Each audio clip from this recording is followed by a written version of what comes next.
Semuanya rekaman kajian Islam Madinah ada di YouTube Islam Madinah TV, channel Islam Madinah TV. Silakan dilihat kembali kalau sesudah kajian untuk merajaah. Demikian dari saya. Semoga Allah memudahkan kita menerima hikmah, menerima ilmu dari guru kita hari ini. Jazakallahu khairan. Assalamualaikum warahmatullahi wabarakatuh.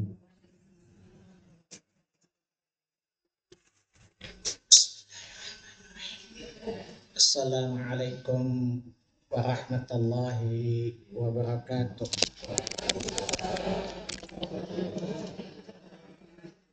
Innal hamdalillah nahmaduhu wa nasta'inuhu wa nastaghfiruh wa na'udzu billahi min syururi anfusina wa min sayyiati a'malina.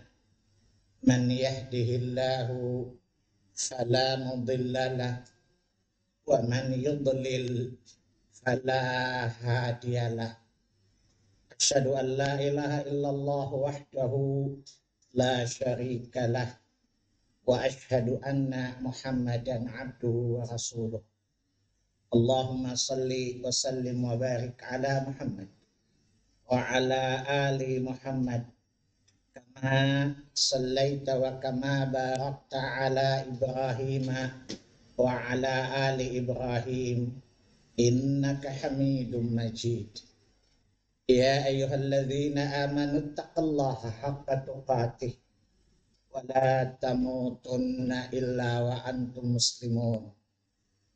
Ya ayyuhalladzina amanu taqullaha wa qulu qawlan sadida yuslih lakum a'malakum wa yaghfir lakum dhunubakum wa may yuti'illaha wa rasulahu faqad faza fawzan 'azima.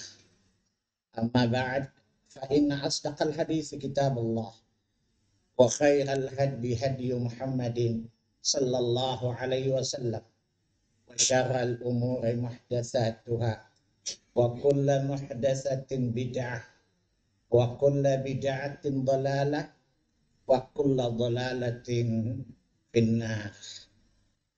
Bapak Ibu, ikhwani wa akhwati fiddin, a'azzani Allah wa iyyakum wa rahimani Allah wa iyyakum.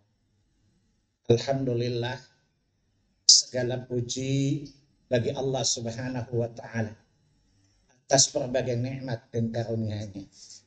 Salawat dan salam atas qudwah hasanah kita Rasulullah sallallahu alaihi wasallam. Baik, saya mohon maaf saya telat 10 menit. Tapi telatnya bukan dari rumah, di depan sana. Mau belok ke sini tuh ada di tebang pohon. Jadi macet sehingga telat saya 10 menit. Ya, saya nggak biasa telat, Bu.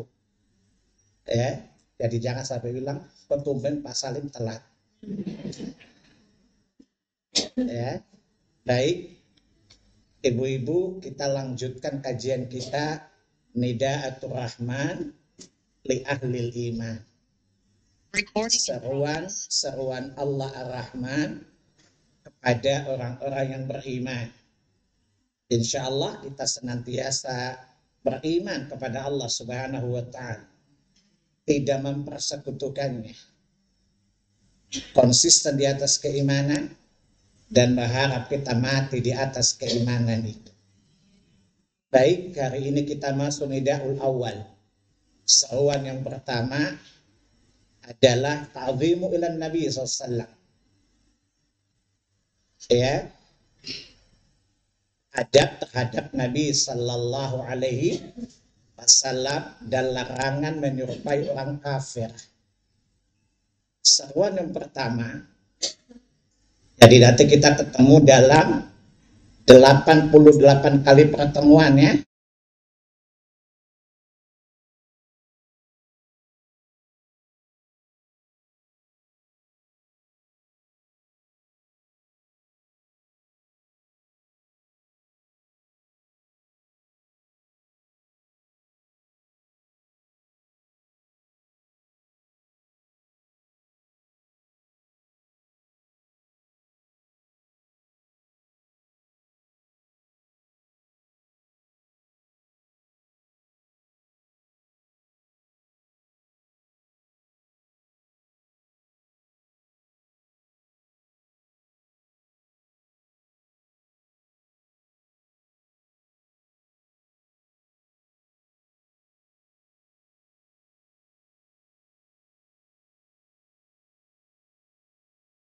memuliakan Rasulullah sallallahu alaihi wasallam, dan Allah mencela kita menyerupai orang kafir. Surat 2 Al-Baqarah ayat 104.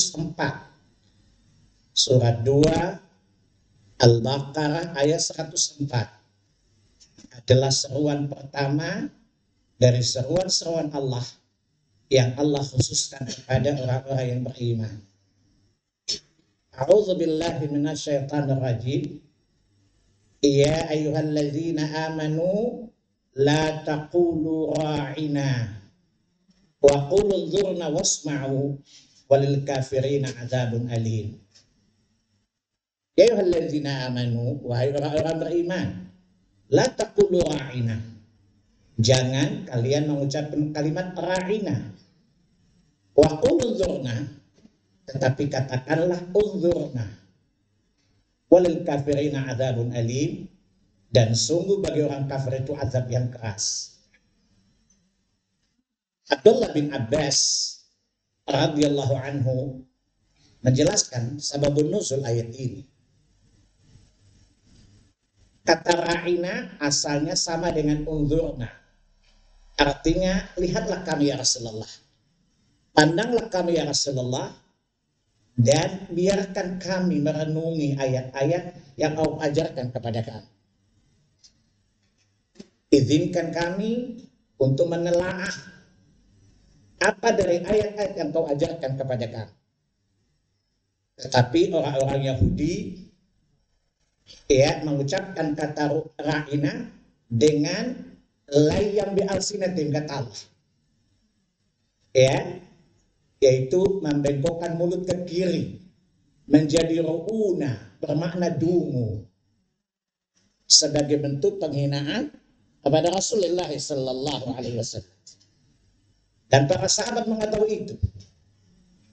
Salah satu dari Sa'ad bin Mu'adz mengatakan, wahai para laknat Allah, kalian mengulang lagi, aku membunuh kalian. Karena kalian bermaksud menghina Nabi kami sallallahu alaihi wasallam. Dan perkataan mereka ini disebutkan Allah di surat 4 An-Nisa ayat 46. Yaquluna layyan bi alsinatihim. Mereka mengucapkan kata ra'ina dengan sedikit membengkokkan lidah mereka menjadi ru'una, yang bermakna bodoh, dungu, bego kalau bahasa Arab, joglo.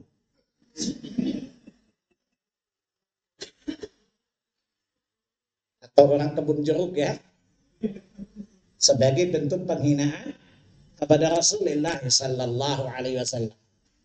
Maka sejak saat itu Allah mengharamkan para sahabat untuk tidak boleh lagi menggunakan kata ra'ina, tapi Allah ganti dengan unzurna. Lihatlah kami, pandanglah kami ya Rasulullah sallallahu alaihi wasallam. Itu sababul nuzul.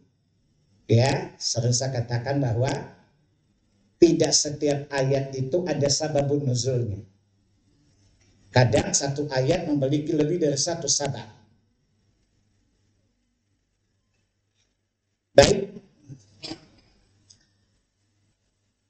itu maka Allah Subhanahu wa taala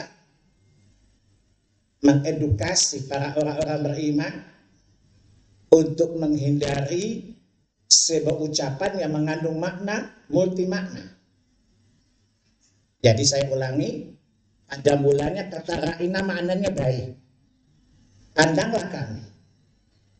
Tapi ketika orang Yahudi memelintirnya menjadi ru'una, maka Allah mengharamkan para sahabat tidak lagi menggunakan kata ra'ina. Allah mengganti dengan kalimat yang maknanya pasti, tidak mengandung mustarak, mengandung makna lebih dari satu. Mustarak artinya lebih dari satu maknanya.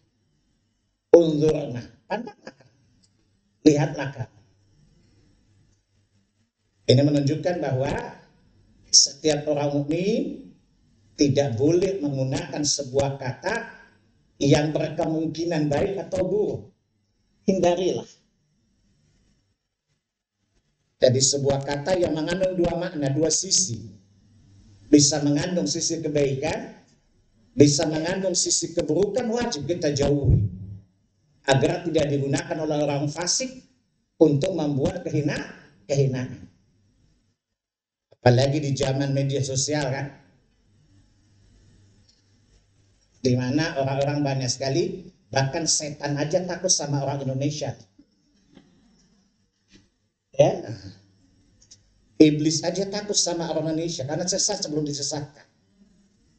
Bahkan iblis pun takut disesatkan sama orang Indonesia. Sekali lagi,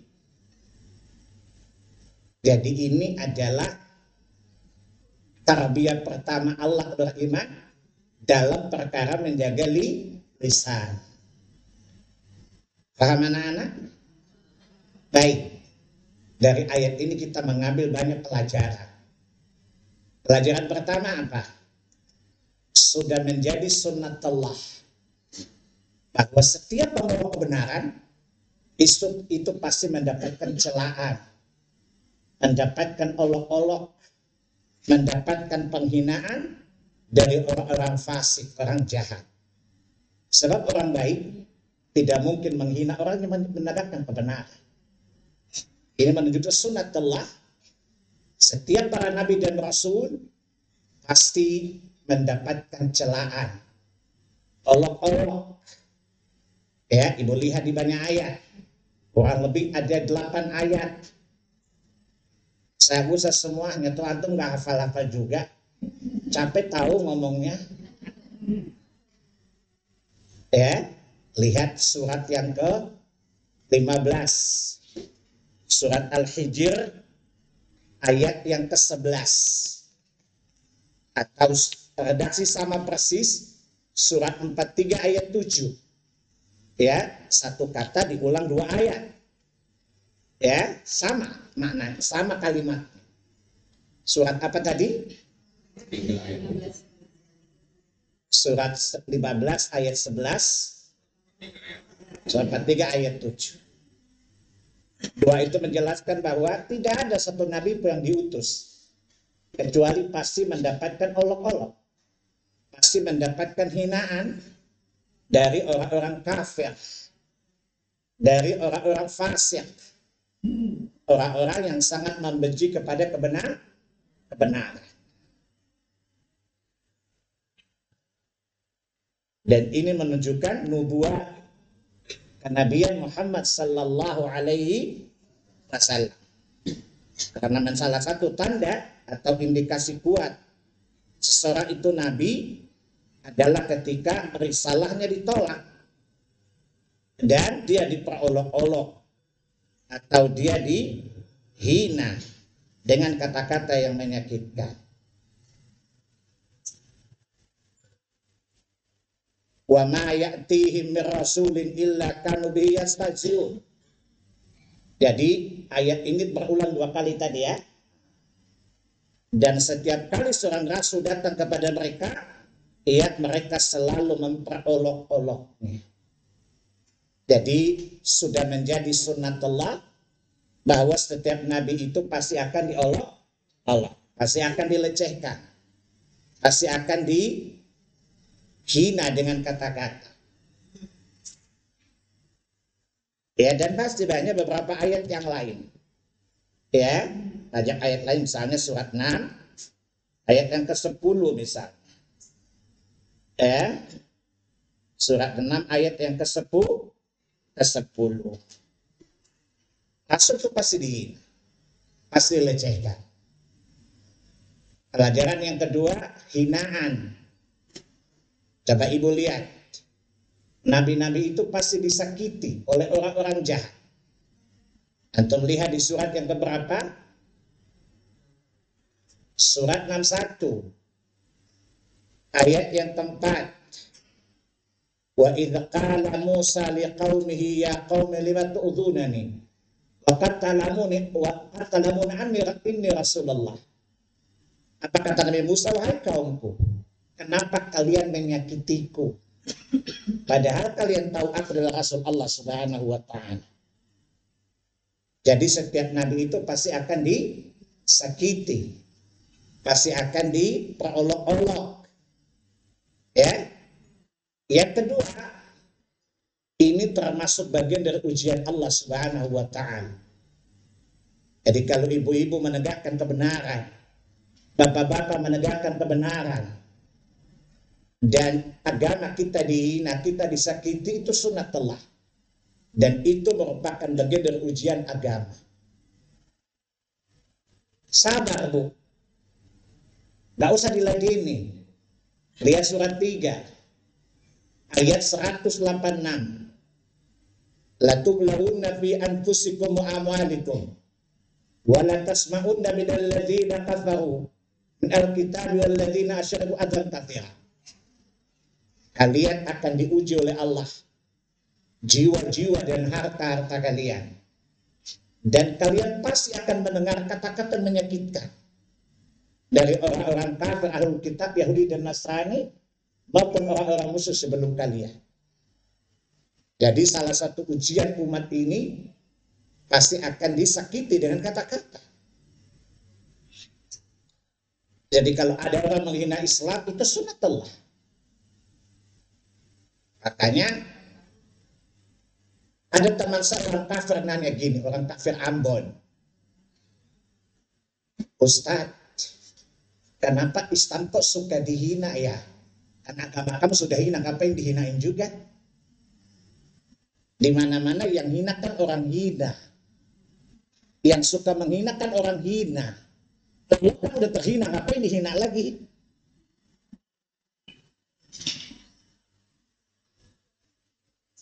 Kata kawan saya, jawabannya sadis, Ustaz. Lagi cari penyakit sama si Salim. Saya bilang Salim itu sedang ada lawang gitu. Maka saya dikenal di Ambon dengan Sasak, santun tapi sakit. Biasa orang yang menghina adalah orang yang hina. Dan yang dihina justru orang mulia. Kalau orang melihat hinanya, apa yang dihina? Bodoh kan kalau menghina orang hina kan? Menunjukkan kita adalah orang yang mulia. Coba lihat surat 3. Ali Imran ayat 139. Wala tahinu, jangan merasa hina. Wala tahzanu, jangan merasa sedih. Antumul a'launa in kuntum mu'minin. Kalian tinggi, kalian mulia jika kalian orang-orang yang beriman. Kalau hinaan itu tidak boleh membuat kita keder, Bu. Hinaan itu tidak boleh membuat kita ciut. Yakin, kata Allah, wala tahinu, jangan merasa hina. Jangan merasa inferior, jangan merasa rendah. Wala tahzanu, tidak usah sedih. Antumul a'launa, kata Allah, kalian itu tinggi kedudukannya. Mulia maksudnya. In kuntum mu'minin, jika kalian benar-benar beriman. Jadi ini pelajaran yang ketiga ya. Hal yang pertama, sudah menjadi sunnatullah, setiap pembawa kebenaran pasti dicela, pasti disakiti. Itu udah sunnatullah. Orang hina, biasa sama orang hina, ketemu orang hina gimana sih? Oh dia. Ya, orang yang cinta kebatilan pasti senang sama kebatilan dan suka kebenaran. Makanya kadang-kadang menstigma kebenaran itu dengan kata-kata yang menyesatkan. Wahabi misalnya. Biasanya kan tali, tidak usah diambil kursi. Kata Allah sudah menjadi sunnatullah. Maka dari teman saya Kristen tanya, Ustaz, apa perasaan Bapak ketika Nabi Muhammad dihina? Allah sudah kasih tahu kok di surat 3 ayat 186 tadi. Dan Allah bilang, wa in tattaqu wa tasbiru. Ya kalian bersabar dan bertakwa, itu lebih baik urusannya buat kalian. Jadi gimana Ustaz? Biasanya ya. Teman saya suka nanya gini, kalau dia assalamualaikum, saja waalaikum. Kenapa waalaikum Ustaz? Karena syariatnya begitu. Kenapa begitu? Enggak usah nanya. Saya udah tanya kenapa Tuhan kamu berjenggot saja dengan nanya kan? Itu tahu kenapa ditanya-tanya. Kata temannya, lu cari penyakit tuh. Apa nanya itu jawabannya nggak enak kan? Itu doktrin kan? Itu dogma agama orang, nggak usah nanya-nanya. Saya juga nggak nanya kenapa Tuhanmu berjenggot, berjubah dan kadang-kadang telanjang di jalan, juga nggak nanya. Itu urusan lo sama Tuhan lo. Karena itu dia ada kewajiban bertanya. Ya, protes sih pasti. Nggak setuju pasti, tapi urusan nanya-nanya kan? Urusan lo bukan urusan Tuhan. Seperti lo nggak usah nanya kenapa waalaikum, itu urusan agama saya. Saya nanya-nanya, ya boleh nanya dong. Saya juga pernah nanya lo kenapa Tuhan lu berjenggot kayak opa saya. Ya, kenapa Tuhan lu kadang-kadang telanjang, kadang-kadang pakai baju, kadang-kadang enggak. Saya juga nggak nanya kan. Orang pasti pasti nggak setuju pasti, tapi nggak perlu nanya kan. Bukan urusan gue juga. Apa kata teman saya Nasrani? Salah nanya ya.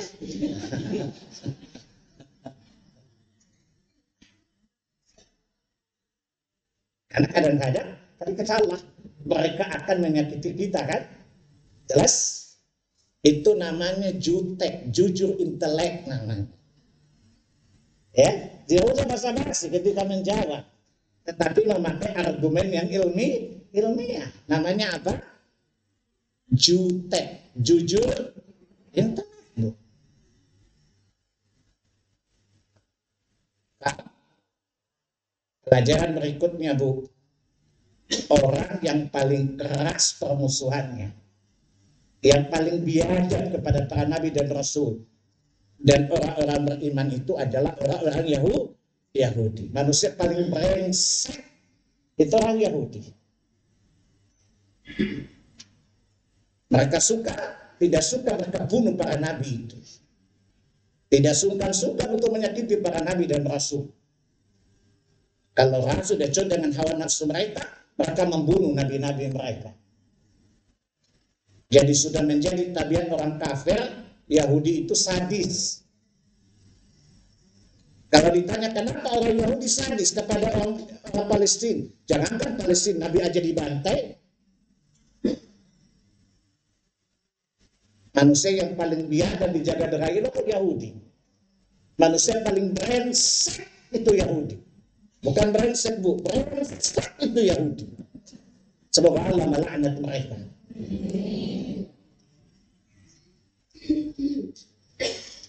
Ya, lihat surah 2 Al-Baqarah.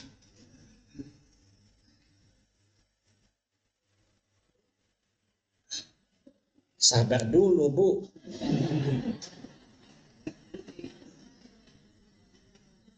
Murid jangan ngatur guru, dosa. Ya. Ayat 87 coba lihat.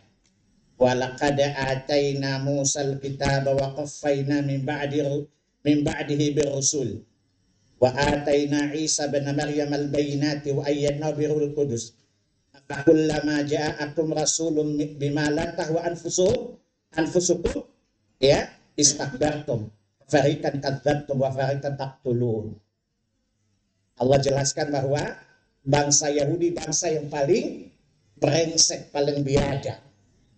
Jika perkataan Nabi tidak sesuai dengan nafsu mereka, mereka menyatakan kesombongannya, menampakkan kesombongan. Bahkan tidak sungkan-sungkan untuk membunuh para nabi. Jadi, kalau kita lihat sadis Yahudi di mana-mana, emang dasarnya ada. Coba lihat, saudara kandung saya dikhianati kan? Saudara Yusuf aja dikhianati bukan? Jadi orang Yahudi darah pengkhianat bukan? Kan? Mereka memang darah pengkhianat, darah iri hati. Saudara kandung saja dibantai loh sama dia. Masih ingat kisah Nabi Yusuf dan saudara-saudaranya?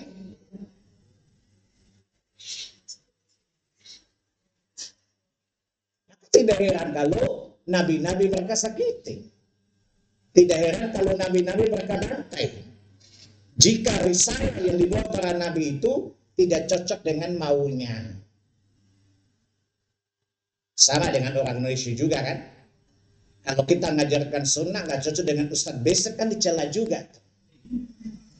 Tahu Ustadz Besek nggak? Ustadz yang kejar setoran.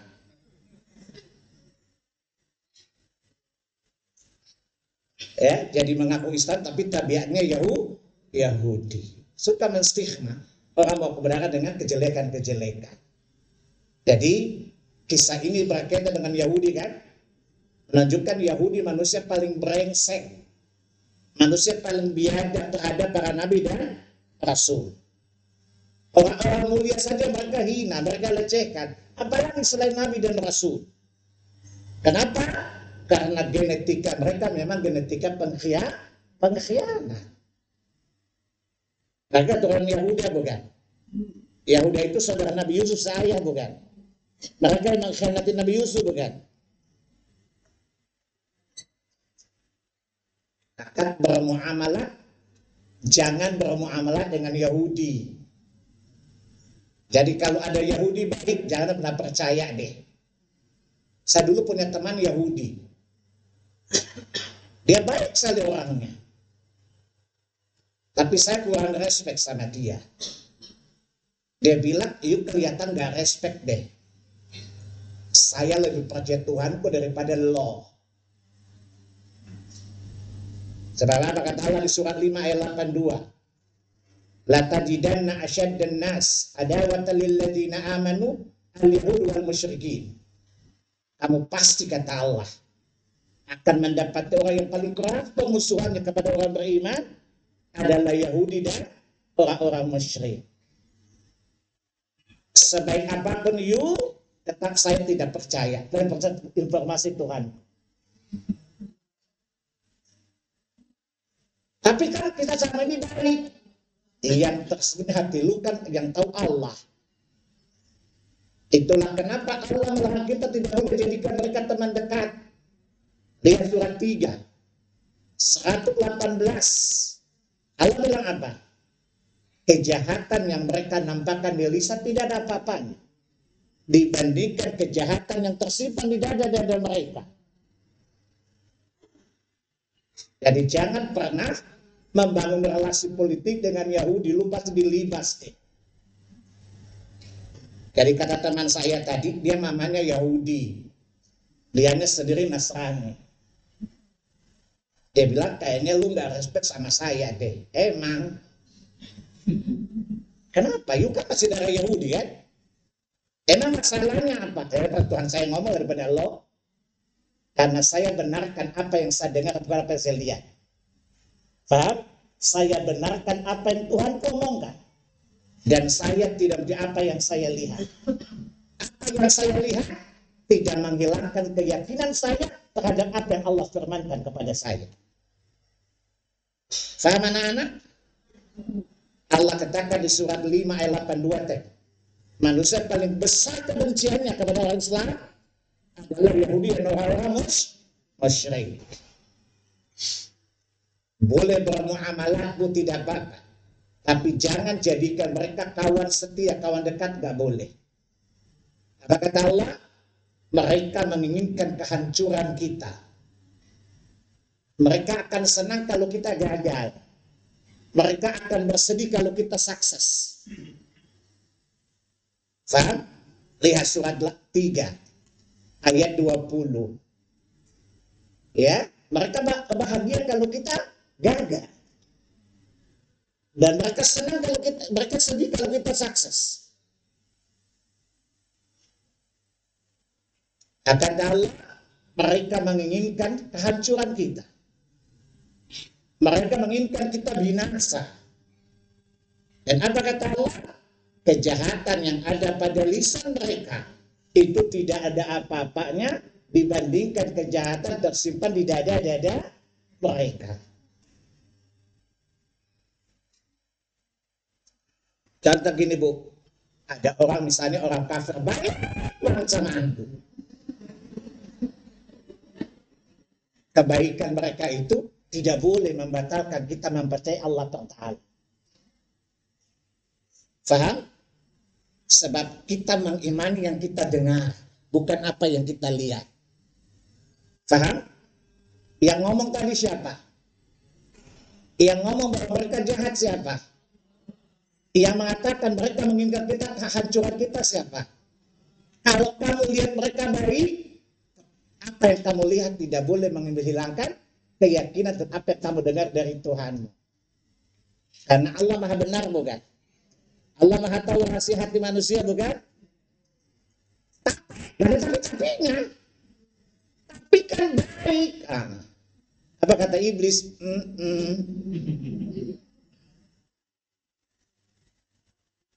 Mereka paling jahat. Ya, maka tidak heran kalau mereka memusuhi kaum muslimin. Nabi-nabi saja mereka bantai, nabi-nabi saja mereka sakiti, Nabi Musa yang teluran mereka sakiti, Nabi Yusuf yang saudara mereka sakiti, apalagi orang Palestina, apalagi Islam Indonesia yang bodoh-bodoh. Maka jangan pernah percaya kepada mereka. Gak boleh jadi bestie, gak boleh jadi soulmate. Itu namanya ya bunuh diri namanya. Udah tahu orang jahat, kenapa ditemenin? Paham? Udah tahu mereka jahat, dijadikan kawan setia. Budir bukan, Bu? Tahu budir apa? Bunuh diri. Antum kalau ayat lupa, tapi istilah cepat hafal.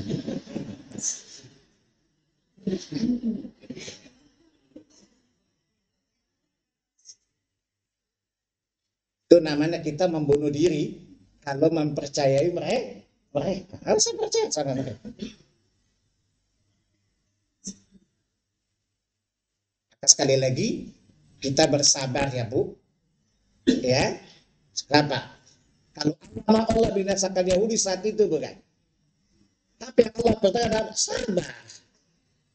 Lihat surat 46 ayat 35. Isbir kama sabarul ladzi minar rusul. Bersabarlah Muhammad. Ya. Surat 46 ayat 35. Jadi, gak usah kaget kalau orang menghina Islam. Gak usah kaget kalau Nabi dihina. Itu sudah menjadi cacat bawaan orang-orang kafir. Sesuatu yang identik dengan akidahnya, Bu. Tidak usah ambil pusing. Ya, semakin mereka hina, kita lebih meningkatkan kesabaran dan meningkatkan apa? Ketakwaan kepada Allah Subhanahu wa taala. Apa kata Allah? La yadurrukum kaidu syai'a. Tentu kejahatan mereka tidak membahayakan kalian. Dari surat 3 ayat 20 tadi. Jelas, Bu? Sabar. Dan tetap meningkatkan kualitas agama kita. Bekali diri dengan ilmu. Bekali diri dengan takwa. Kata Allah, la yadurrukum kaidu syai'a. Kejahatan mereka tidak mendatangkan bahaya bagi kalian sedikit. Tidak hanya sabar, Bu, tapi disertai dengan ketakwaan. Dan tidak ada takut dengan sunnah. Tidak ada takut dengan ilmu agama. Takwa diri kita dengan ilmu agama, amalkan sebagai bentuk takwa. Dan disertai dengan sabar, kata Allah, kejahatan mereka tidak akan mencelakai kita. Ini jaminan Allah Subhanahu wa taala. Sabar tidak bertakwa, omong kosong namanya. Takwa tidak bersabar, impossible. Aduh, tidak bersamaan. Takwa dan sabar mesti berbareng. Sabar dan tetap bertakwa kepada Allah Subhanahu wa taala. Bukankah Allah berjanji akan menolong orang beriman? Maka bertakwalah kepada Allah. Terus bekali diri kita dengan agama. Sebab apa, Bu? Sebanyak-banyaknya penghinaan, kalau kita salih, kita alih, nggak masalah kan? Tapi kalau kita nggak paham agama, kemudian dihina orang, gampang baperan nggak? Biasa aja kali. Saya punya kawan orang-orang kafir, kalau ketemu saya senyum-senyum duluan. Kenapa ya senyum? Membayangkan juteknya itu loh. Kenapa? Jawabannya nggak duga-duga.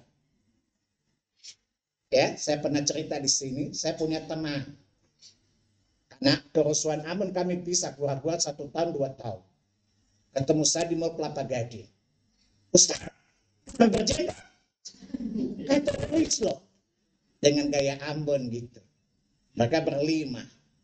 Yang 2 bilang cari masalah. Jawabannya kan pasti nggak enak.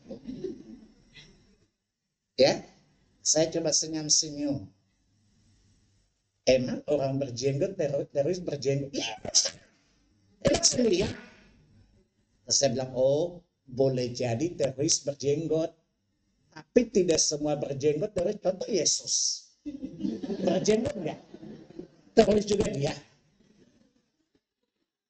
Kata yang lain kan jawabannya nggak enak kan?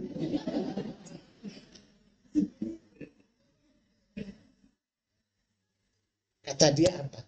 Kayak nggak hafal dia aja loh. Dia itu akalnya 10. Saya tidak marah. Saya tanya, emang kalian lihat orang teroris itu berjenggot? Iya Ustaz. Emang Ustaz melihat kan? Emang Ustaz nggak lihat ya? Enggak. Tapi berjenggot Ustaz. Oh, yang dua bilang tahan nafas.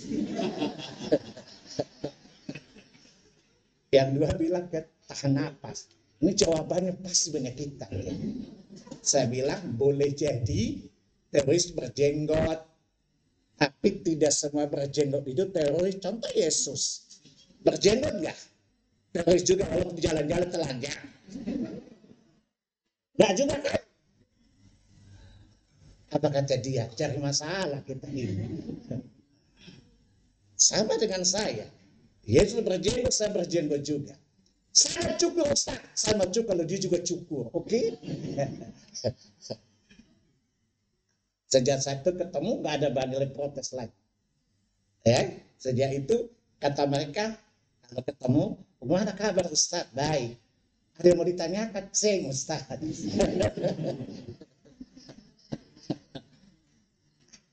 Ada mau nyinyir ke sing? Saya tanya. Ada mau nyinyir enggak? Ya, sebab kalian pakai jeb kanan, saya pakai jeb kiri, pingsan. Orang Islam mesti cerdas.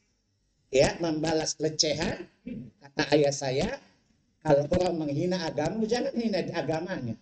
Tapi jawaban yang bikin dia terhina. Jangan menghina agamanya.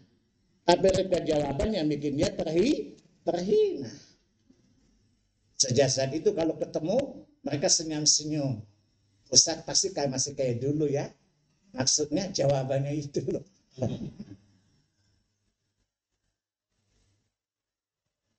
Saya pernah suka ceramah di sebuah kantor. Kepala kantornya orang kafir. Pak Salim, saya dengar Bapak kalau berdoa masih kajian, kok singkat-singkat doanya nggak diperinci. Kan Tuhan saya maha tahu, Pak, nggak usah dirinci. Kalau Bapak masih perinci, karena kemungkinan Tuhan Bapak nggak tahu. Maka proposalnya harus jelas, Pak. Kata bininya cari masalah sama tuh anak, kan?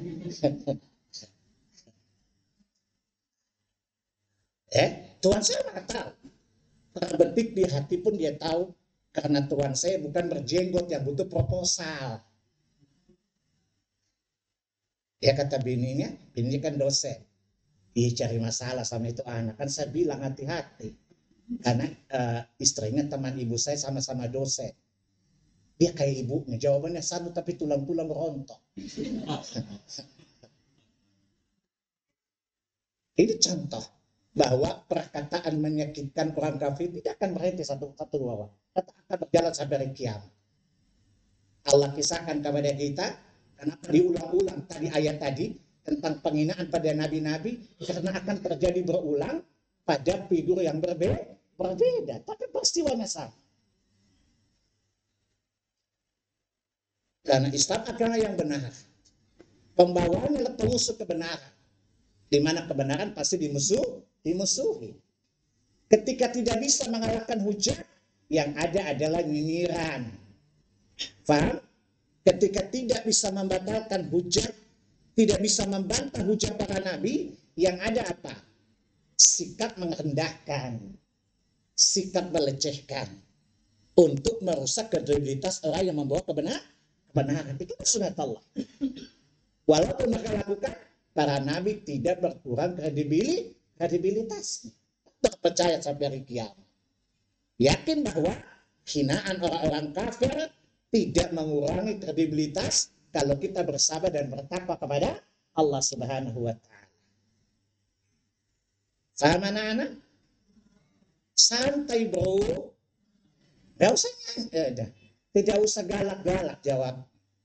Ya, kalau ibu nggak bisa jawab, nggak usah. Diam saja. Ya. Kata kawan saya orang Nasrani begini, Ustaz, jangan jadi orang beragama eksklusif. Terus inklusif, bego loh. Kalau inklusif ganti agama tiap hari dong. Kalau inklusif semua agama sama bukan? Saya tanya sama dia, Islam sama agama kamu yakin benar mana? Ya agama saya eksklusif bego, bukan itu inklusif namanya. Dulu pendeta tua suka ceramah, kasih tahu pendeta muda jangan dia sama disalib, dia virus. Itu berbahaya. Jelas? Pasalin, jangan jadi orang beragama yang eksklusif. Terus apa? Inklusif. Sekarang sama Maye. Menurut dia, agama Ye sama agama Islam benaran mana? Ya agama saya. Eksklusif apa inklusif itu namanya? Faham? Kalau inklusif semua agama benar bukan? Itu namanya agama KKO. Kanan kiri oke. Masa agamanya KKO?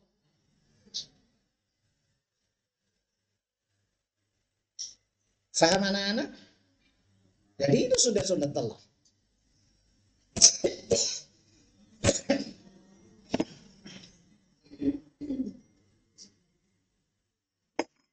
Pelajaran berikutnya, Bu. Saya lupa nambah berapa, catat aja sesuai dengan urutan yang sudah disebutkan tadi.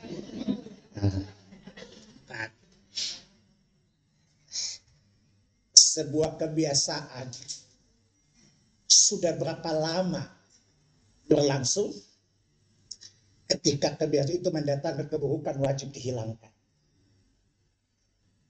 Contoh kata ra'inah, itu bukan bahasa baru kan?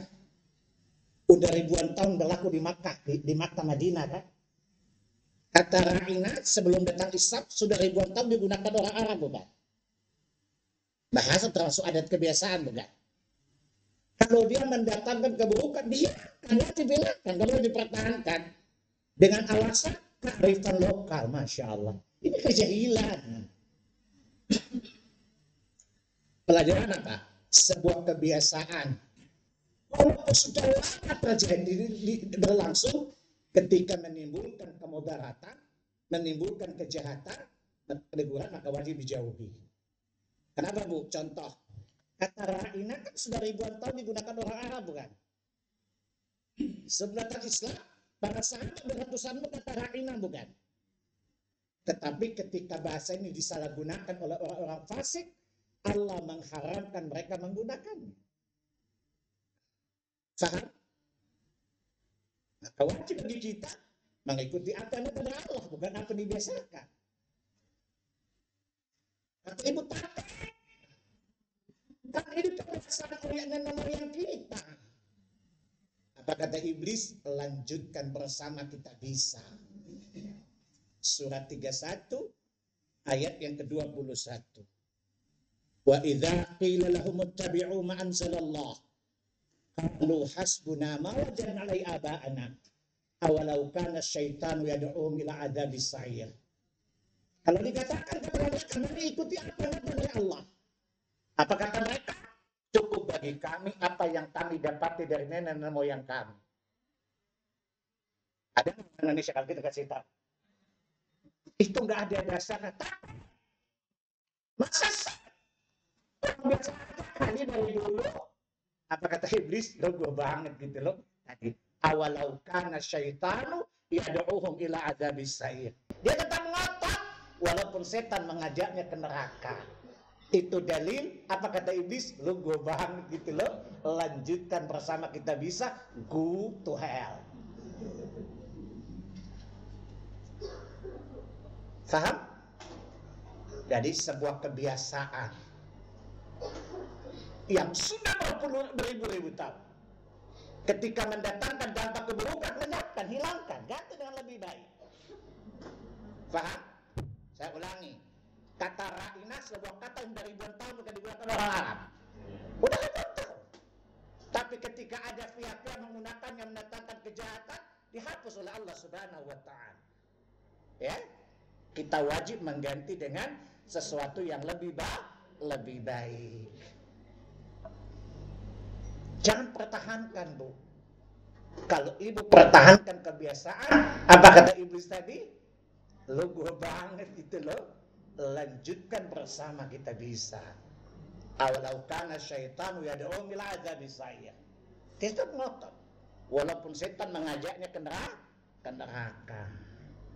Semakin ibu ngotot, keanggotaan platinum loh. Jadi anggota membernya bisa platinum loh. Kan semakin ngotot makin dekat sama setan, bukan? Jadi kalau ibu namanya persetan, perempuan setan namanya. Bukan ibu-ibu di sini, ibu-ibu tempat lain. Ibu-ibu kan sering diruqyah ya. Jadi nggak kesetanan lagi, bukan? Tinggalkan sebuah kebiasaan yang apabila contoh sebuah kebiasaan di zaman dulu mungkin baik, tapi zaman sekarang jadikan asana keburukan, tinggalkan. Contohnya menarik tabula bale umpamanya. Itu kebiasaan, itu buruk. Masa laki-laki bukan mahram, boy di depan wanita bukan mahram? Ini badut, bangsa dungut, tenang. Tinggalkan sesuatu yang buruk. Faham? Jadi saya ulangi, Bu, ayat ini menjelaskan bagi apa? Sebuah kebiasaan pada suatu masa itu baik, tetapi ketika pada suatu masa tidak baik ditinggalkan. Kata Ra'ina sebelum datang Nabi maknanya baik, bukan? Tapi ketika digunakan orang jahat di masa Nabi, Allah melarang, tidak boleh menggunakannya. Menunjukkan sebuah kebiasaan yang mendatangkan keburukan, maka wajib dijauhi. Tidak boleh dipertahankan. Dengan alasan apa? Kearifan lokal. Contoh apa, Bu? Sesajen buat sedekah bumi. Saya pernah ketemu satu ustaz. Saya bilang gini, itu sesajen ditahlilkan dulu. Ini kan pelecehan. La ilaha illallah tapi berbuat syirik. Ini penghinaan kepada Allah, bukan? Saya bilang, Pak Kiai, ini kan syirik, Pak. Lah ini kan budaya lokal. Saya bilang, itu impor dari Arab, tahu? Kata, masa sih? Lah surah 16 ayat 56. Kebiasaan orang Arab, kalau habis panen, ambil sebagian rezeki serahkan pada berhala-berhala. Ini bukan budaya lokal, Bapak, ini impor dari Arab. Jadi Bapak ini kayak Abu Jahal namanya. Karena melanjutkan rezeki Abu Jahal. Ya tapi gimana lagi ya Thomas? Udah biasa dilakukan. Lah masa salah Bapak pertahankan? Bapak jadi agen setan. Apa kata dia? Dasar amu gending goi, galak banget sih koi. Lah menghadap setan masih galak, Pak. Jadi ini contoh, namanya kearifan lokal, bukan? Sesajen itu bukan kearifan lokal. Itu tradisi musyrik jahiliyah dulu. Paham? Sesudah musim panen, ambil sebagian rezeki dipersembahkan kepada berhala. Karena mereka takut apa? Kualat. Misalkan di surat 16 ayat 56 tadi. Faham? Kebiasaan yang syirik dipertahankan. Kira-kira iblis salto nggak, Pak? Apa kata iblis? Mantap, gua kesepian di neraka deh. Kenapa banyak member di Indonesia? Ya? Kata iblis, neraka luas. Kalau gue sendiri gak seru kali, perlu cari anggota clubbing.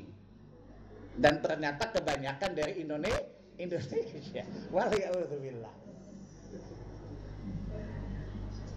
Ini pelajaran. Kalau sesuatu buruk jangan dijaga. Nggak boleh dipertahankan dengan dalih itu adalah budaya lokal, kearifan lokal. Itu kejahilan, bukan kearifan. Dan perlu Anda tahu bahwa kesyirikan itu datang dari mana? Saya tanya, kesyirikan itu datang dari kebiasaan orang tua atau tiba-tiba datang? Pengalaman apa pengetahuan? Pengalaman. Kasihan deh lo. Syirik itu warisan budaya. Lihat surat 7 ayat 172 173. Autaqulun, atau kalian berkata nanti hari kiamat, kami dapati bapak-bapak kami bersyirik, kami anak keturunannya, kami lanjutkan kebiasaan mereka itu. Apakah kami akan dibinasakan karena kejahilan bapak-bapak kami? Faham? Jadi kesyirikan itu datang dari tradisi, diwariskan. Kemudian bahasa dikemas. Apa? Ini namanya budaya adiluhung. Apa kata iblis? Mantap. Lanjutkan bro. Gue cuma tunggu tanggal main kita clubbing. Nauzubillah min dzalik. Paham? Jadi syirik itu adalah warisan orang tua yang bodoh-bodoh tadi, yang kita jaga, padahal mengandung kesyirikan. Yang hari kiamat ketika Allah tanya, kenapa kamu membawa syirik? Lah kami kan anak keturunan, tugas kami menjaga budaya. Kira-kira Allah maafkan apa Allah cekik batang leher ibu? Jangan saja. Kebiasaan yang buruk tidak boleh kita jaga. Terkait mata rantai kita putus. Supaya kejahatan itu tidak menjadi kejahatan jariah. Kesian nenek moyang kita diazab oleh Allah, bukan? Lantaran mewariskan kejahatan, bukan? Mewariskan dosa. Kan mereka apa? Don't lain apa lainnya. Kalau multi-level marketing dosa, penggagasnya itu siapa namanya? Kalau dulu market apa? Multi-level apa itu namanya? Upline kan? Biasa upline dapat banyak, bukan? Nah itu dia. Makanya ditinggalkan. Faham? Jadi sebuah kebiasaan yang buruk, yang mendatangkan keburukan, mendatangkan kejelekan, menunjukkan kejahatan, wajib dijauhi. Tidak boleh dipertahankan. Contoh kata ra'ina tadi. Saya ulangi, kata ra'ina itu sebuah budaya, bukan? Bahasa bagian dari budaya, bukan? Sebuah kebiasaan, bukan? Ketika Nabi Allah melarangnya, sudah berapa lama digunakan? Beribuan tahun. Faham? Tetapi Allah menggantinya dengan lebih baik. Itu namanya revolusioner namanya. Kata ra'in, unzurna, lihatlah kami ya Rasulullah. Padahal maknanya sama. Tapi unzurna tidak memiliki makna lain. Dan tidak bisa dipelintir menjadi makna buruk. Maka gantilah sesuatu istilah yang tidak mendatangkan makna keburukan. Faham? Pelajaran berikutnya, haram bagi umat ini menyakiti Nabi Sallallahu Alaihi Wasallam. Ini kata-kata menyakitkan, bukan? Dari orang Yahudi, bukan? Kita orang beriman diharamkan untuk menyakiti Nabi Sallallahu Alaihi Wasallam. Lihat surat 33 ayat 53. Di akhirat itu Allah bilang apa? Coba ibu lihat di akhir ayatnya. Surat 33 surat apa, Bu? Yakinlah. Tumben-tumben nanti ibu pintar sekarang. Alhamdulillah.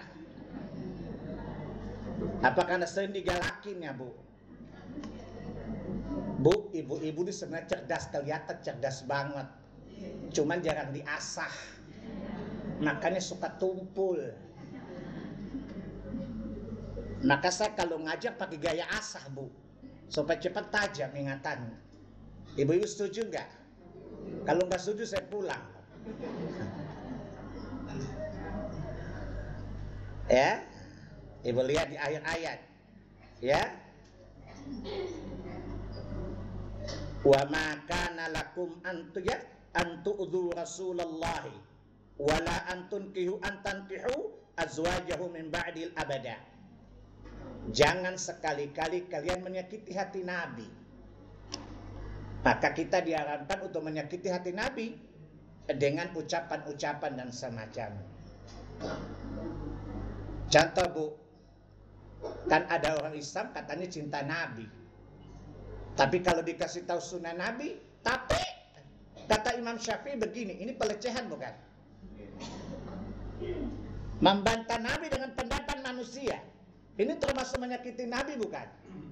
Karena meyakini ada lebih baik dari Nabi bukan? Contoh, ada orang berbuat bid'ah, kan baik, apa salahnya sih? Ini sebenarnya menyakiti Nabi enggak? Menganggap ajaran Nabi tidak baik kan? Yang baik apa yang dia lakukan bukan? Dan meyakini bahwa ajaran Nabi belum sempurna kan? Ini termasuk perbuatan menyakiti Nabi juga bukan? Gak boleh. Ya, jangan kita menyakiti Nabi. Terakhir Bu, mengolok-olok, melecehkan, menghina Nabi adalah salah satu sebab murtad dari Islam. Jangan catat dulu baru catat dulu.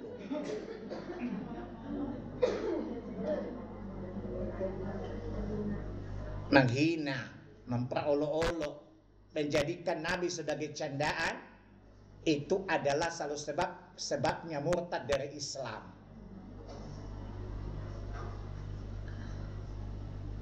Lihat surat 9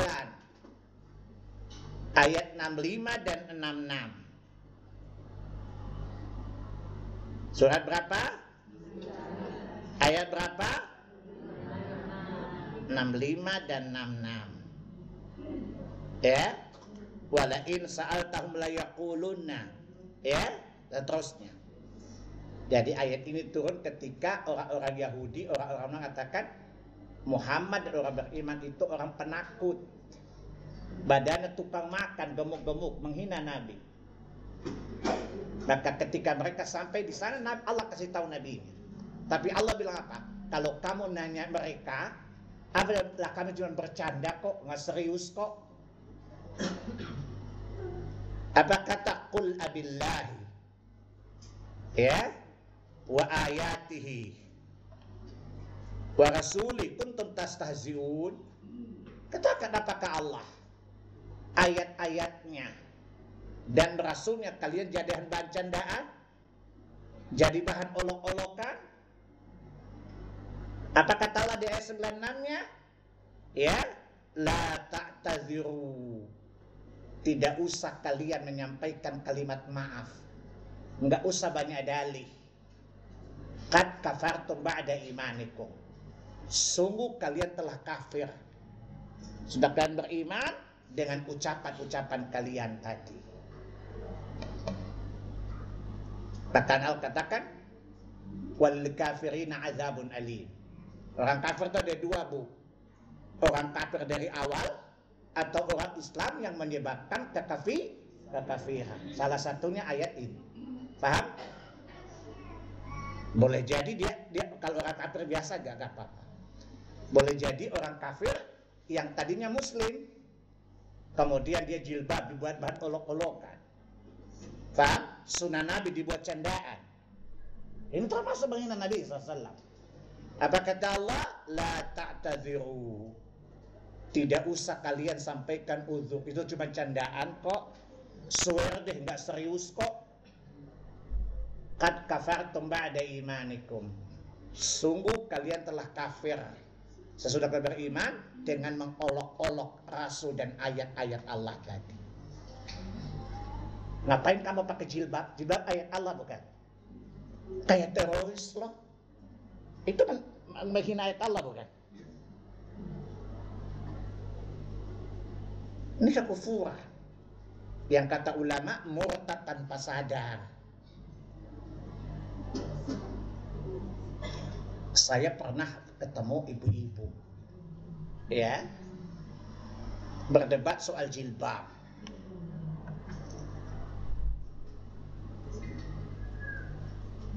Menurut saya, ini ibu-ibu kadang-kadang sunset, santun-santun setan. Kadang-kadang gaya ngomongnya apa? Sunset, santun-santun setan. Pak Salim, menurut saya jilbab tidak berbanding lurus dengan keimanan kok. Saya bilang iblis aja kaget dengar ibu ngomong. Bu, jilbab itu nggak diperintahkan kepada semua wanita, tapi wanita-wanita beriman, Bu. Surat 24 ayat 31 bukan? Qulil mu'minahat, katakan wanita beriman. Surat 33 59. Jadi jilbab itu tidak diperintahkan kepada semua wanita, tapi hanya kepada wanita-wanita beriman. Menunjukkan kenapa? Hanya orang beriman yang respon terhadap perintah Allah. Orang yang respon, tanda dia beriman. Yang menolak tidak beriman, ini namanya ibu ini panjang lidahnya, pendek akalnya, cetek imannya.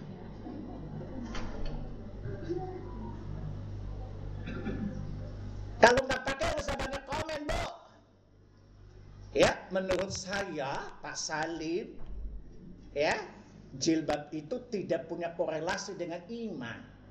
Lah, saya tanya, itu tadi Allah suruh wanita-wanita atau wanita beriman? Wanita beriman bukan? Tidak ada kata jilbab kecuali dua tempat itu bukan?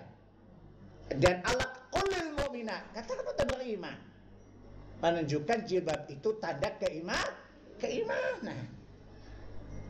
Jadi sekali lagi, namanya ibu apa? Panjang lidahnya, pendek akalnya, cetek imannya. Saya bilang ke dia, kalau Anda istri saya ceraikan. Karena kamu adalah palang pintu gak layak dipertahankan. Kata dia, sadis amat Ustaz. Kalau laki saya dengar gimana? Masa bodoh urusan lu sama laki lo? Tugasnya kan ngejelasin. Pak Salim, laki saya suruh saya jilbab, tapi saya alasan itu, dan laki saya diam. Saya ketemu suruh ceraikan kamu loh. Kamu bini yang gak layak dipertahankan. Kamu lebih cocok dibuang ke tong sampah, saya bilang. Karena otak lo sampah. Kata dia, Masya Allah, Ustaz sadis amat kalau ngomong. Ini ruqyah tingkat tinggi, saya bilang. Paham? Jadi jilbab itu punya korelasi dengan iman, bukan? Maka tanda keimanan itu jilbab. Karena Allah tidak berkata semua wanita, tapi diwajibkan kepada setiap wanita beriman. Yang kedua, Bu, kalau ibu ditanya, tidak berjilbab itu dosa besar atau dosa kecil? Dosa besar. Alasannya apa?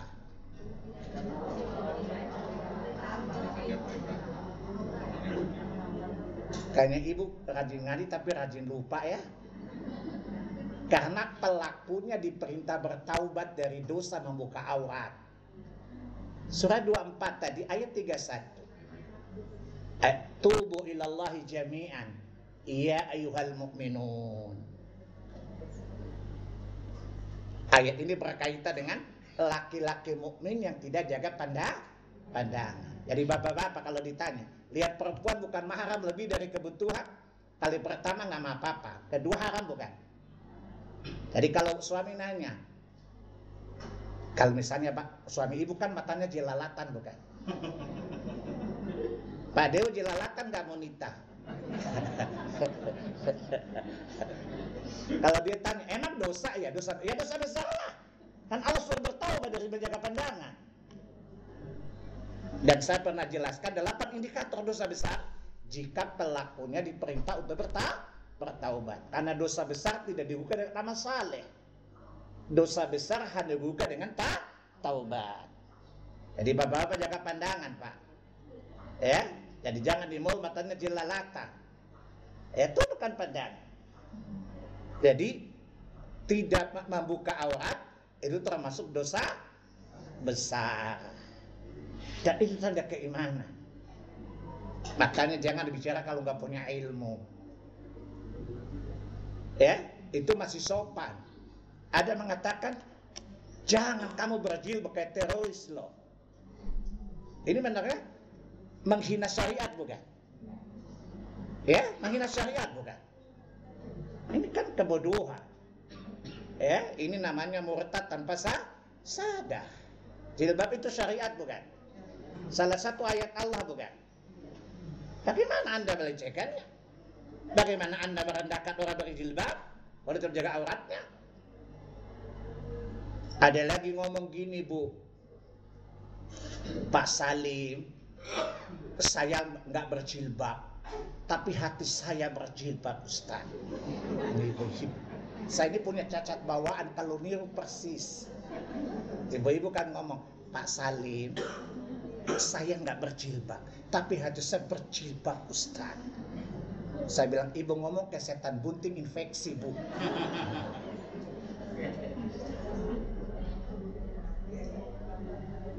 Saya bilang jilbab itu kaitan aurat. Aurat itu sesuatu yang menunjukkan rangsangan kalau dilihat. Hati bukan aurat, Ibu. Sudah ditutupi lemak, ditutupi daging, kulit, gak wajib ditutup, Bu. Saya tanya sama dia, kalau begitu ibu sholat gak usah pakai mukena, Bu. Bugil aja gak apa-apa.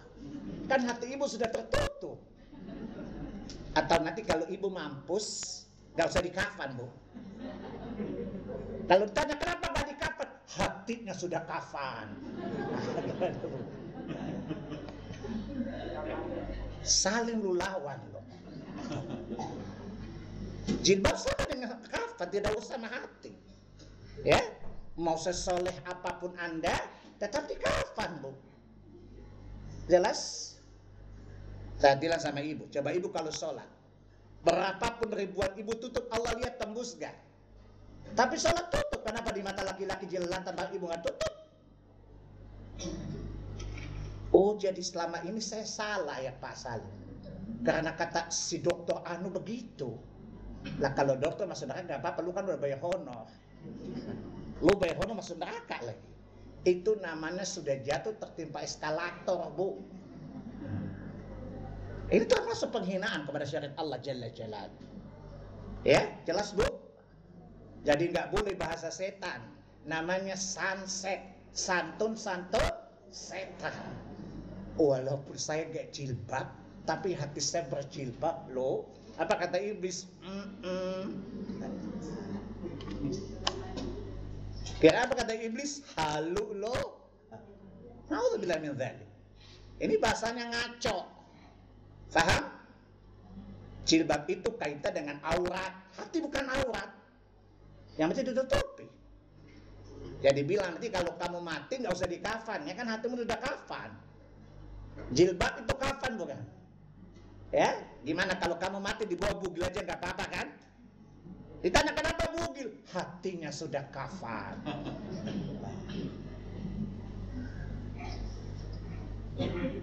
Makanya ibu-ibu kan usia iguana, ibu gaul di mana-mana kan? Hati-hati. Sebab salah satu setan itu teman. Betul? Salah satu setan itu lewat pertemanan. Surat 25, Furqan ayat 27 sampai 29. Allah menyatakan teman yang menyesatkan itu setan. Bukan setan, Bu, setan.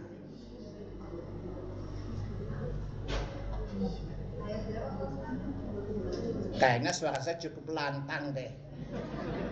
Belum juga setengah jam. Surat 25 Furqan ayat 27 sampai 29. Baik, kajian kita sampai di sini dulu ya. Itu pelajaran kita ambil ayat ini. Maka tidak boleh sampai menghina Nabi ya. Tidak boleh memperolok-olok. Karena itu sebab kekafiran. Artinya murtad tanpa sadar. Pertanyaannya gini, Bu. Saya nonton apa? Yang komedi stand up komedi ya. Dia menghina ayat Allah. Ibu ikut duduk ketawa. Maka kata Allah, ibu sama dengan dia. Surat 4 ayat 140. Sama dengan dia. Kalau kalian melihat Allah dihina, tinggalkan dia. Tapi kalau kamu itu innakum idzam mithlum, kata Allah, kamu sama seperti dia juga.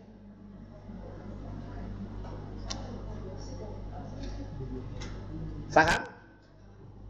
Kalau kamu masih duduk dan mendengarkan, kata Allah, innakum idzam mithlum, kamu sama seperti mereka juga, sama-sama kafir. Faham? Gak boleh dengarin, tinggalkan, Bu. Faham?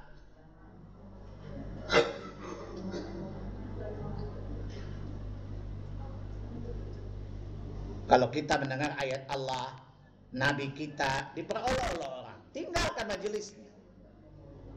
Ya, misalnya ada ustadz bikin hadits Nabi tertawaan, candaan. Masa hadits buat candaan? Gak boleh. Faham? Tinggalkan majelisnya.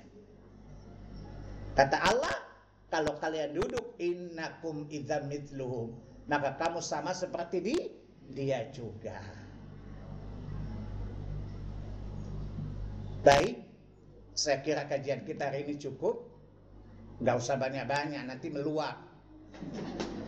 Ya, ini komputer tua, giganya kecil, loadingnya lama, gampang hang.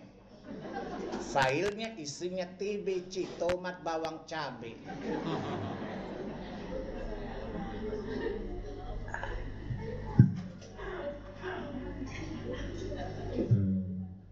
Baik, Bapak Ibu, kalau ada pertanyaan dipersilakan angkat tangan saja. Nanti saya bacakan atau saya persilakan. Mungkin ada pertanyaan Bapak Ibu, teman-teman. Kalau nggak ada nanti Ustadz yang tanya. Oh, dia mau kan, dia mau dapat hadiah.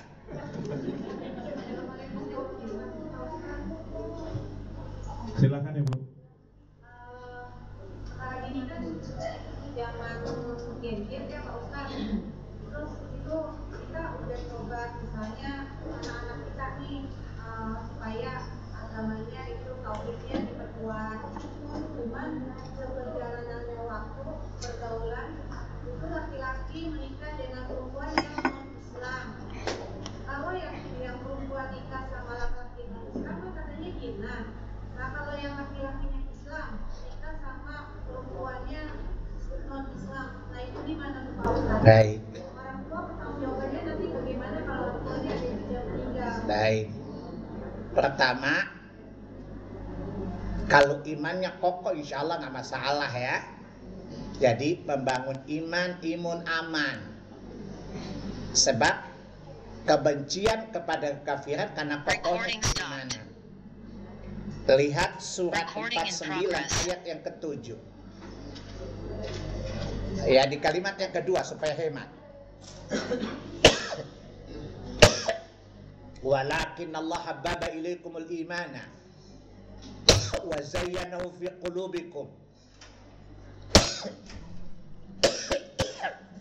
Akan tetapi Allah menjadikan kalian mencintai keimanan. Tidak hanya beriman, tapi tanamkan dia mencintai keimanan. Menjadi fitrah. Orang itu bucin, dia akan berjuang untuk dia dicintainya, bukan? Maka syarat pertama bukan hanya beriman, tapi dia benar-benar mencintai imannya. Orang yang mencintai sesuatu tidak rela dicintainya hilang. Dia all out menjaga yang dicintai ini. Betul? Maka di pertanyaan, iman yang kita hadirkan, kita ajarkan pada anak-anak, mendatangkan rasa cinta nggak anak-anak kepada iman itu? Di sini Allah menggunakan bahasa psikologi rasional. Tidak saja beriman, tapi harus mencintai imannya. Ibu-ibu cinta suami enggak? Ibu cinta suami enggak? Kalau dia ambil wanita lain marah enggak? Yakin? Itu fitrah. Wa zayyanahu fi qulubikum. dan iman itu menyatu dengan hati, menghiasi hati. Berarti nafasnya nafas iman. Faham? Nifas itu menyatu dengan hatinya, menyatu dengan nafasnya. Akan pisah nggak, Bu? Karena terpisah kan, menyatu kan? Susah dilepaskan. Kalau sudah dia mencintai imannya, iman dalam hatinya, akan muncul kebencian. Karena cinta lawannya benci, bukan? Ibu-ibu cinta suami enggak? Kalau suami nikah lagi, ibu benci apa cinta? Nah, makanya ibu punya madu apa racun?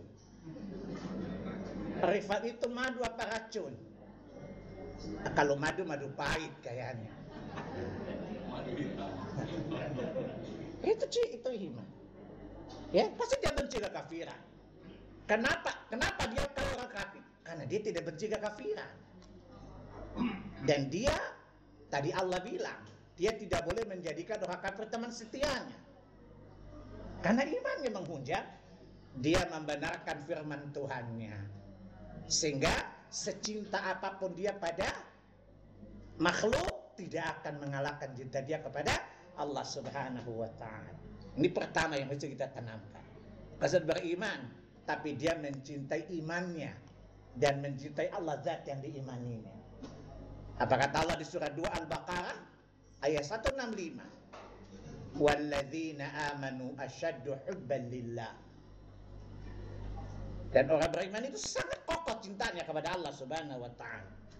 Bagaimana laki-laki beriman, mencintai imannya, mencintai Tuhannya, dia berani kalah sama orang kafir? Tidak mungkin. Faham? Ini yang menjadi konsentrasi kita dalam mendidik anak. Menanamkan keimanan, tanamkan dia mencintai imannya. Dia mencintai Tuhan yang diimaninya. Kalau ini sudah tertanam, insya Allah akan muncul kebencian kepada kekafiran, kepada kefasikan, kepada maksiat. Insya Allah anak-anak kita aman-aman saja. Pertanyaan, lumayan Ustaz, sudah nanam Ustaz, tapi ternyata di luar ekspektasi. Jawabannya Allah nggak nanya hasilnya, yang Allah tanya usahanya. Sudah benarkah usaha Anda mendidik? Sudahkah Anda melakukan dengan benar? Kalau sudah selesai urusan ibu, kan ibu nggak mungkin pegang anak kepalanya kemana-mana kan? Maka yakin bahwa Anda melakukan yang baik. Yakin yang Anda lakukan itu benar. Adapun hasilnya urusan Allah Subhanahu wa ta'ala. Yang ketiga, laki-laki beriman tidak dihalalkan menikah dengan semua wanita kafirah. Yang dibolehkan hanya Yahudi dan Nasrani saja. Itu pun muhsanat, wanita Yahudi dan Nasrani yang masih suci. Emang ada Nasrani dan Yahudi wanitanya suci-suci? Lah perempuan Islam aja udah bobol, lagi mana wanita kafirah? Syaratnya muhsanat, surat 5 ayat 5. Laki-laki muslim dibolehkan hanya menikah dengan 2 wanita saja. Non muslim, Yahudi dan Nasrani ahlul kitab. Tapi syaratnya muhsanat.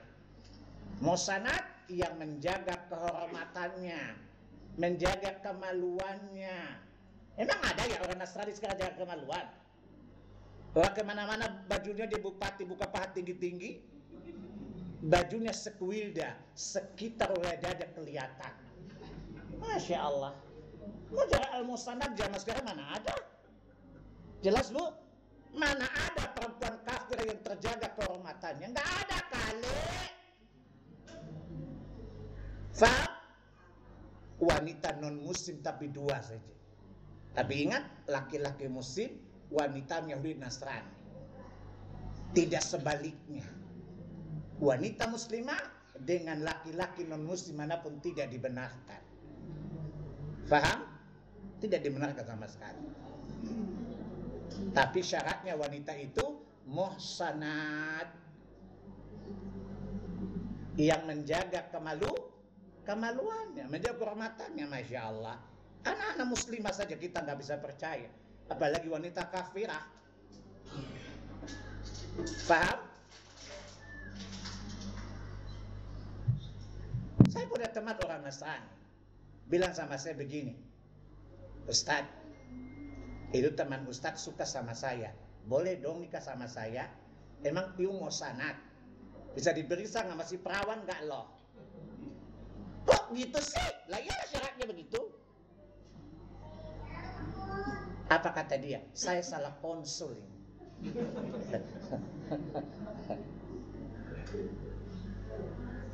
Lalu saya bilang ke teman saya, ngapain kamu nikah sama orang kafir?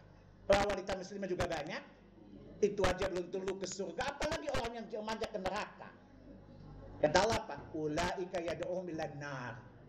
Mereka itu mengajak ke neraka orang kafir. Surah 2 Al-Baqarah 221. Wanita muslimah saja belum tentu Anda ke surga sama dia, apalagi wanita kafirah. Nggak usah cari kerjaan, saya bilang. Ya cari wanita muslimah. Ada yang bilang, tapi dia mau masuk Islam. Nggak usah, cari yang Islam aja.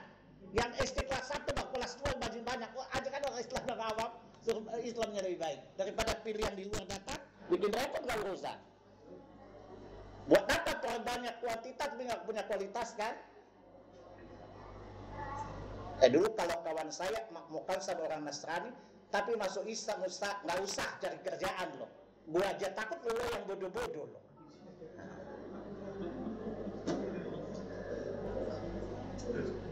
Jelas bu? Kita yang Ustaz saja bisa dimurtadkan loh. Lagi mana ente yang keribu otak keriting?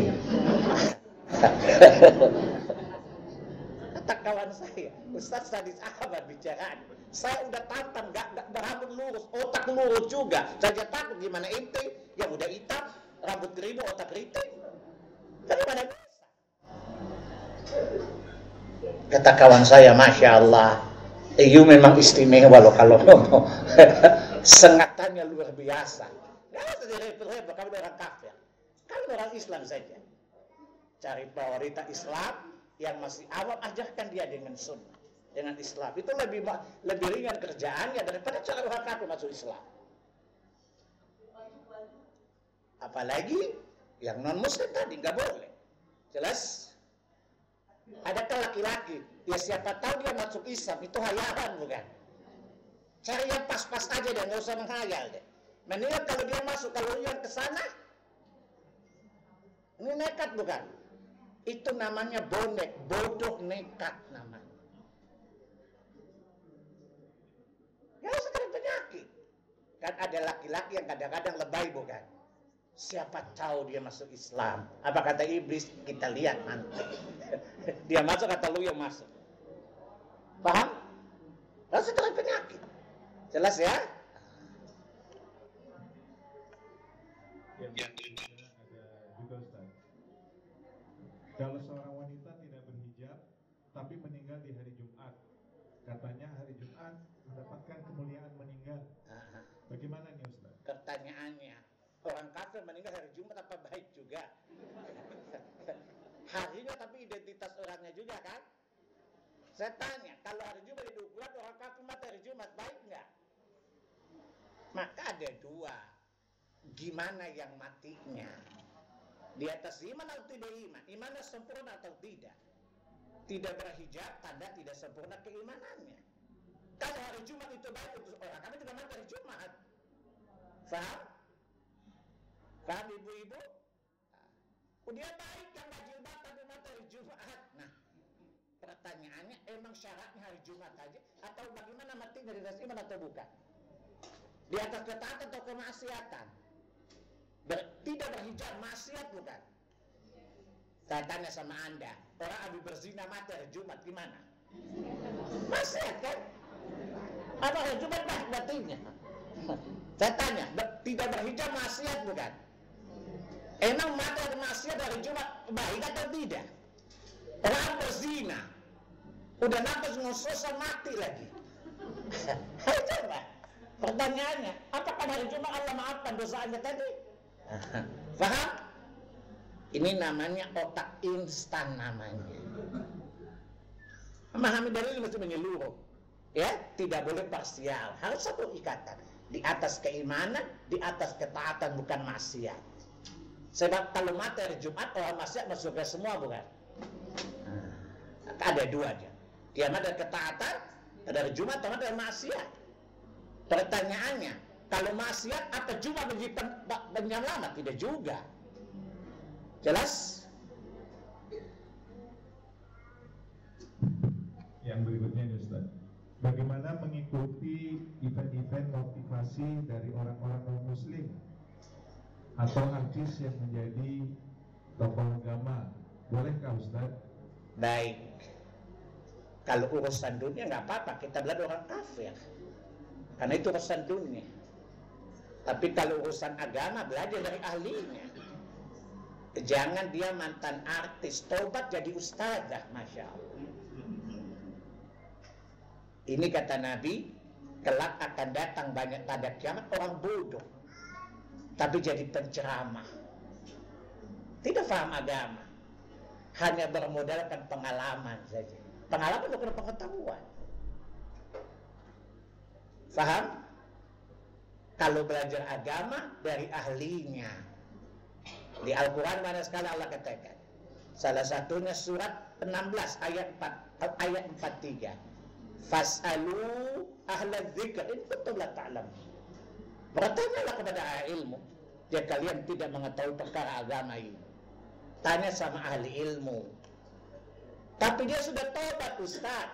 Bukan soal tobat, bicara soal ilmu. Ya, bicara soal ilmu. Dia berilmu, tidak berilmu. Faham? Bukan soal dia tobat, tidak tobat. Bertobat urusan pribadi dia kan? Tapi namanya agama itu kebenaran dan kebatilan, bukan? Dan ini butuh pengetahuan. Jelas ya? Kita support kalau dia sudah taubat, kemudian dia beribadah dengan baik, kita support. Tapi nggak dijadikan guru keles. Tapi kalau seandainya, maksud pertanyaan di sini adalah mengikuti menghadiri acara-acara diadakan orang tersebut sebagai motivator, tidak dikatakan di sini untuk belajar agama, itu untuk motivasi. Ya kan urusan dunia tadi kan, tidak masalah. Cuman masalahnya motivasinya syubhat enggak. Boleh jadi motivasi, tapi karena motivasi jadi syubhat bukan. Boleh jadi Anda kalau sudah perlu butuh Tuhan, boleh jadi kan? Ada banyak motivasi seperti itu kan? Yakinkan dirimu bahwa Anda punya kemampuan potensial. Ini namanya lepas diri dari tawakal bukan? Hati-hati. Walaupun dia motivasi, tapi kadang-kadang menimbulkan kerancuan. Karena kita tidak paham agama. Aduh, enak banget ya ngomongnya. Dan ada racunnya. Yang tidak kita sadari itu berbahaya. Jelas, hukum asalnya boleh, tidak ada salah urusan dunia. Cuman pertanyaannya, dijamin ada syubhat enggak? Bu, enggak ada orang kafir ketika menjadi motivator enggak bawa misi agamanya. Ini pengalaman saya. Ya, karena setiap orang Nasrani itu, setiap guru disebut gembala Tuhan. Karena kita di domba sesat. Dan saya punya pengalaman jadi korban dari gembala ini. Ya, saya SD kelas 3 punya guru matematika, pakai roknya di atas lutut. Saya tanya, Bu, emang nggak ada rok di bawah lutut gitu? Kenapa nak? Ibu betisnya nggak bagus, nggak enak dilihat, tahu? Merusak pandangan. Besok ibu pakai rok agak panjang. Yang kedua, dia pagi-pagi. Anak-anak selamat pagi dalam kasih Tuhan Yesus Kristus. Saya tanya, Bu, Yesus kan Tuhan Ibu, kenapa dibawa di kelas ini? Kami udah punya Tuhan, Bu, nggak butuh Tuhan Yesus. Oh salah, ya salah. Ya dia ubah lagi.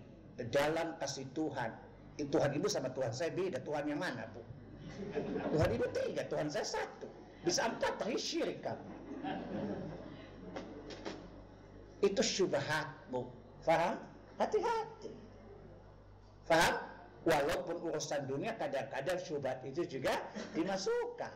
Karena mereka didoktrin jadi gembala Tuhan tadi.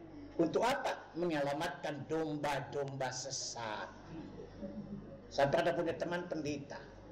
Kalau diskusi dia tanya, kita dua ada siapa yang paling kuat tanduknya?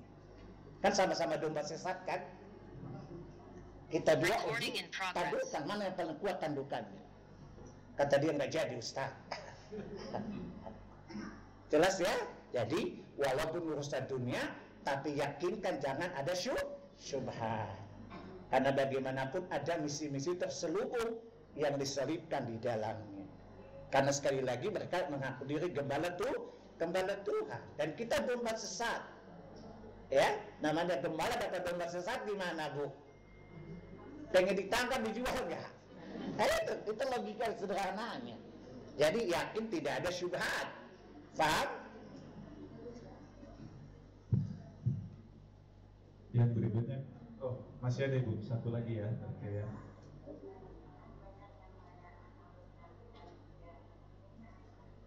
Saya kurang jelas dengar Ibu. Ibu kayak bisik-bisik. Maulid Nabi boleh apa tidak? Baik. Maulid Nabi boleh apa tidak? Baik. Baik. Saya pernah jelaskan, ada ulama mengatakan bid'ah. Ada mengatakan enggak. Baik, saya kasih definisi dulu ya. Apa itu bid'ah? Bid'ah itu adalah sesuatu yang didasarkan kepada agama yang tidak ada dalilnya. Faham? Sesuatu yang disandarkan kepada agama atas nama agama yang tidak ada dalil. Maka satu bid'ah, satu tadi disebut bid'ah bila terpenuhi 3 unsur. Pertama, urusan agama. Pertama, perkara baru. Kedua, dalam urusan agama. Yang ketiga, tidak ada dalil. Dan karena hadits Nabi, man ahdatsa fi amrina hadza ma laysa minhu fahuwa raddu. Hadits Bukhari. Barang siapa membuat perkara baru ya dalam agama kami ini yang tidak ada petunjuk dari syariat ini, maka dia tertolak. Saya tanya, dari hadis tadi satu perkara bidah, 3 perkara baru, urusan agama yang tidak ada dalil. Dan ada orang bilang, lah kalau memang maulid bid'ah, ya handphone bid'ah juga dong. Emang handphone urusan agama bukan? Nah, faham? Handphone bukan urusan agama. Ya, urusan dunia hukum asalnya boleh. Nah, pertanyaannya, maulid urusan agama atau dunia? Ada dalilnya enggak? Perkara baru bukan dalam urusan agama. Kalau begitu terpenuhi unsur bid'ah enggak? Dan kata Nabi, kullu bid'atin dalalah. Jelas Bu ya? Saya ulangi Bu, ini kan ibu-ibu, jadi perlu pelan-pelan. Satu perbuatan disebut bid'ah, pertama perkara baru dalam urusan agama yang tidak ada dalilnya. Lihat indikator. Saya tanya, maulid urusan agama atau dunia? Tapi satu unsur ya. Ada dalilnya enggak? Berarti perkara baru atau perkara lama? Dalam urusan agama atau dunia? Terpenuhi enggak unsur bid'ahnya? Nah, jelas ya?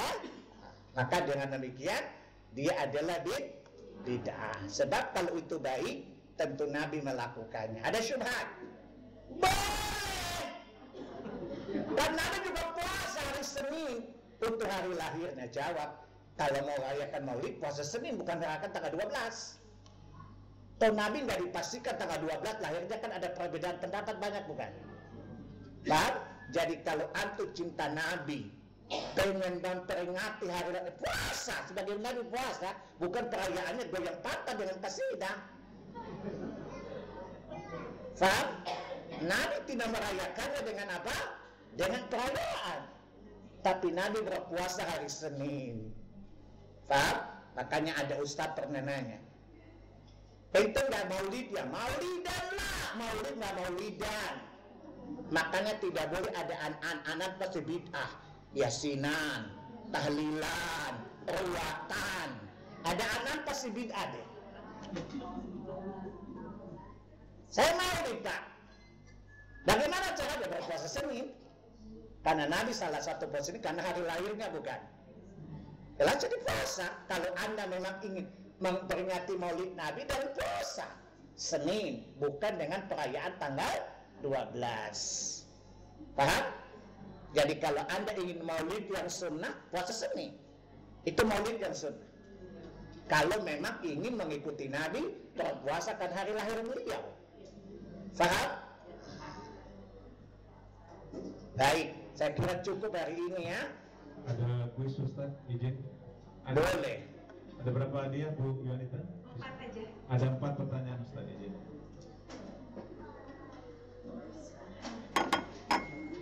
Bukan HP. Oh iya, jawaban tidak melalui angkat tangan ya, Ibu-ibu, tapi melalui HP ke nomor 0817 0817 007 007 1531. Mohon izin saya menutup dulu yang di Zoom karena kuis tidak untuk yang di Zoom. Bapak Ibu yang di ruang Zoom, izinkan saya menutup kajian ini. Jazakallahu khairan telah hadir. Kita bertemu kembali 2 pekan lagi. Kita ucapkan doa kafaratul majelis.